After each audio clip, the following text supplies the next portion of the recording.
আমার প্রবাসী জীবনের আরো একটা নতুন ব্লগে আপনাদের সকলকে জানাই অনেক অনেক ওয়েলকাম। কেমন আছেন সবাই? আশা করি সবাই খুব খুব ভালো আছেন। আমরাও খুব ভালো আছি। অনেকদিন ধরেই আমি আপনাদের বলে যাচ্ছি যে ইতালিতে আমার ছাদ বাগানটা একদিন আপনাদের ঘুরে দেখাবো। সেটার টাইম হচ্ছিল না, বাট এখানে ফুলগুলো যখন ফুটবে আমি সেটার ওয়েট করছিলাম। ভীষণ সুন্দর সুন্দর লিলি ফুটেছে। আর এই পিছনে যে ব্যাকগ্রাউন্ডটা দেখছেন এটাও ভীষণ সুন্দর লাগে, এটারও ফোটার আমি ওয়েট করছিলাম। তো সেই জন্যই একটু দেরি হলো। তো যাই হোক, চলুন আজকে বাগানটা আপনাদের সকলকে ঘুরে দেখাই। আজকে ওয়েদারটাও বেশ সুন্দর আছে। তো চলুন, আশা করি ইতালিতে আমার এই ছাদ বাগানটা আপনাদের সকলের দেখতে খুব খুব ভালো লাগবে। 100টারও বেশি এখানে গাছ আছে। হার্বস থেকে শুরু করে গাছের ফলের গাছ, ফুলের গাছ, সমস্ত কিছুতে একদম ভরপুর এই বাগানটা।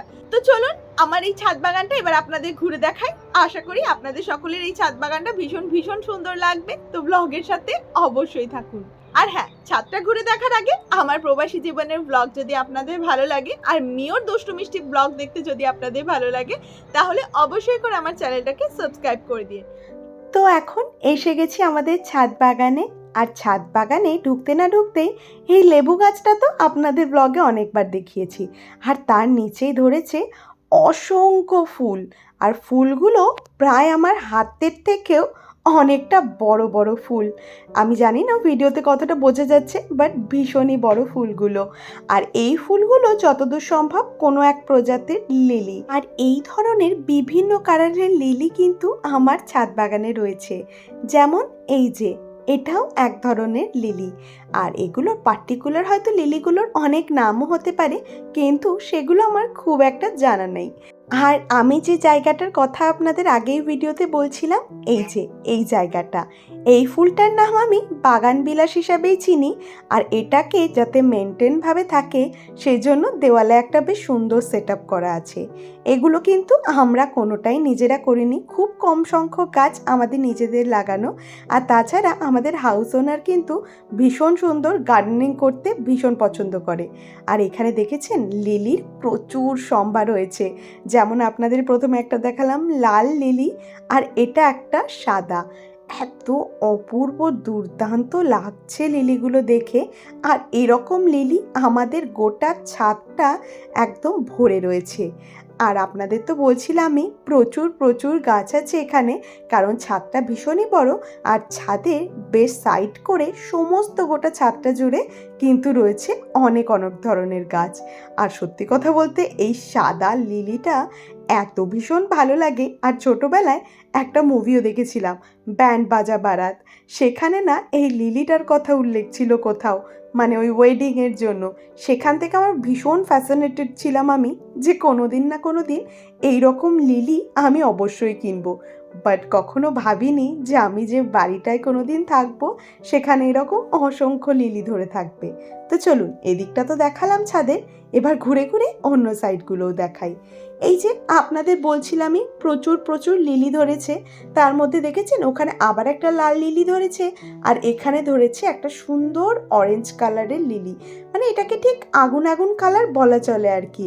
আর তাছাড়াও এখানে কিন্তু অনেক ধরনের গাছ রয়েছে, সেগুলোই কিছুদিন আগে ফুল ফুটেছিল, কিন্তু সেগুলো এখন আর অত ফুল ফুটে নেই। আর এই যে বাইরেটায় অনেকগুলো চেয়ার আছে, এটা রান্নাঘরের সামনেই যে জায়গাটা সেটা। আর গরমকালে এখানে বসে খেতেও দুর্দান্ত লাগে। দাঁড়ান, এই দিকে ফাঁকে দেখছি একটা মিষ্টি ফুল ফুটে রয়েছে।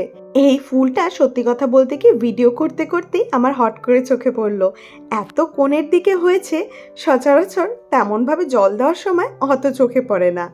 আর এই যে এখানে একটা অপূর্ব সুন্দর কালারের গোলাপ রয়েছে। এই গোলাপটাও ওই লিলিটার মতনই একটু আগুন আগুন পিচ কালারের। আর এই সমস্ত গাছগুলো আমরা না লাগিয়ে থাকলেও এই গাছগুলোকে কিন্তু প্রত্যেক দিন মেনটেন করে আমাদেরই রাখতে হয়। শীতকালে জানেন এই গাছগুলো সমস্ত মরে যায়, মনে হয় এই গাছগুলো একদমই মরে গেল, আর হয়তো হবে না। কিন্তু অদ্ভুতভাবে যখনই আবার গরম পড়তে থাকে তখনই আস্তে আস্তে দেখি গাছগুলো আবার যেন নতুন করে প্রাণ পাচ্ছে। এই যে এখানেও দেখছি আবার দুটো লিলি ফুটেছে।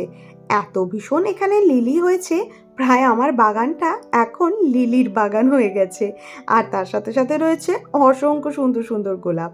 চলুন গোলাপের কথাই যখন বলছি এই দিকটায় আসি।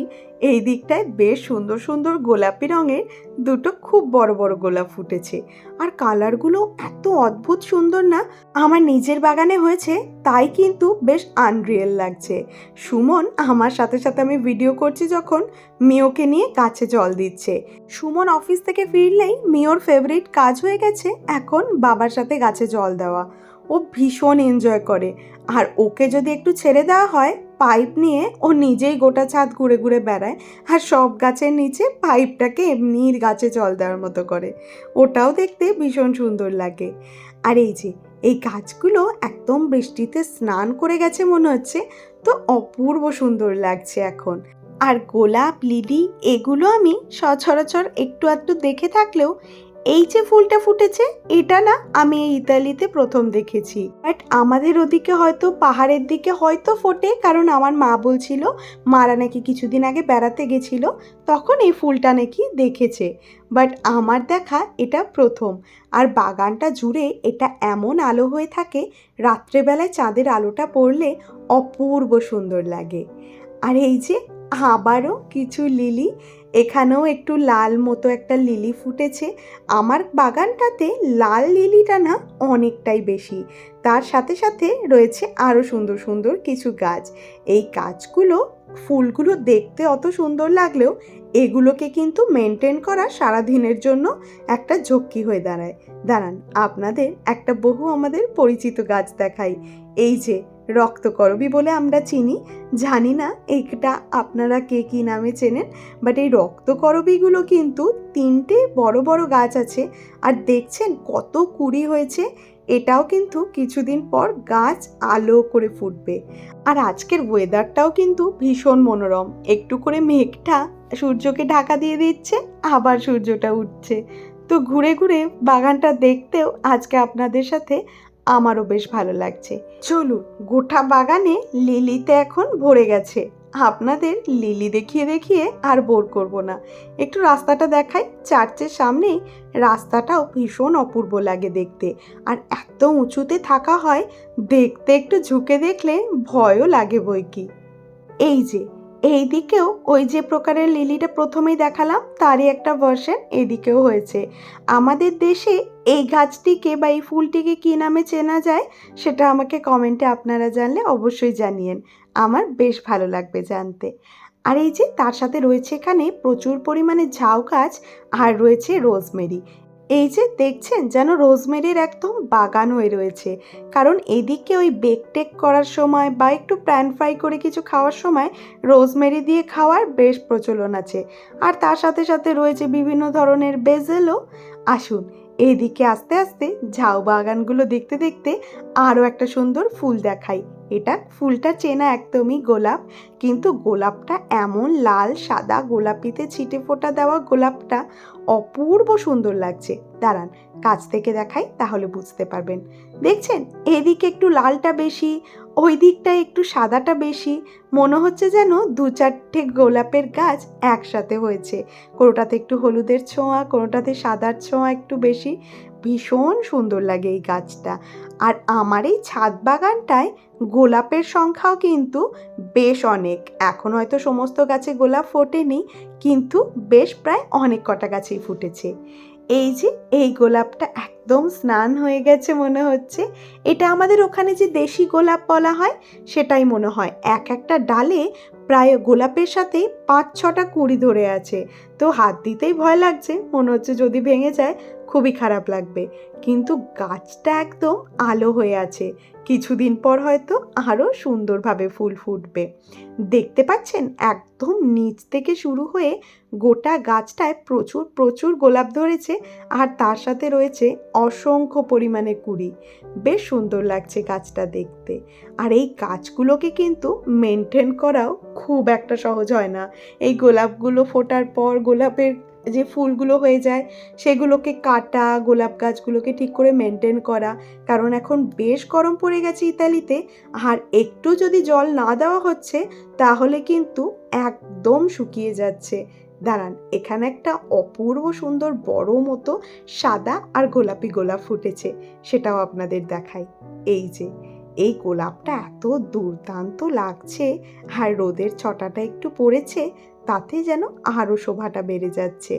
এখানে রয়েছে একটা এরকম সাদা গোলাপ, আর তার পাশেই একটা গাছ রয়েছে যেখানে ফুটেছে এরকম সুন্দর একটা গোলাপি গোলাপ। ভীষণ সুন্দর লাগছে। এই যে আপনাদের বলছিলামই না, গাছটাকে একটু মেনটেন করতে হবে, দেখেছেন ফুলগুলো কিছু কিছু শুকিয়ে গেছে, ওগুলোকে কেটে দিতে হবে, না হলে নাকি বলে গোলাপ গাছে খুব একটা ভালো ফুল ফোটে না। আর এই যে দাঁড়ান, আপনাদের একটা আরও পরিচিত গাছ দেখাই, গন্ধরাজ। এই গাছে এত সুন্দর সুন্দর ফুল হয়, আর গোটা ছাদটা মম করতে থাকে। এই গন্ধরাজ গাছটা আমাদের বাড়ির বাগানেও রয়েছে, তো এই গাছটা এসেই আমি চিনতে পেরে গেছি। বলছিলামই অনেকগুলো ফলের গাছ রয়েছে, তার মধ্যে রয়েছে এখানে ছোট্ট ছোট্ট বেদানা গাছ, আর এই যে গাছটা এখন আমি আপনাদের দেখাচ্ছি এটা হচ্ছে রাসবেরি গাছ।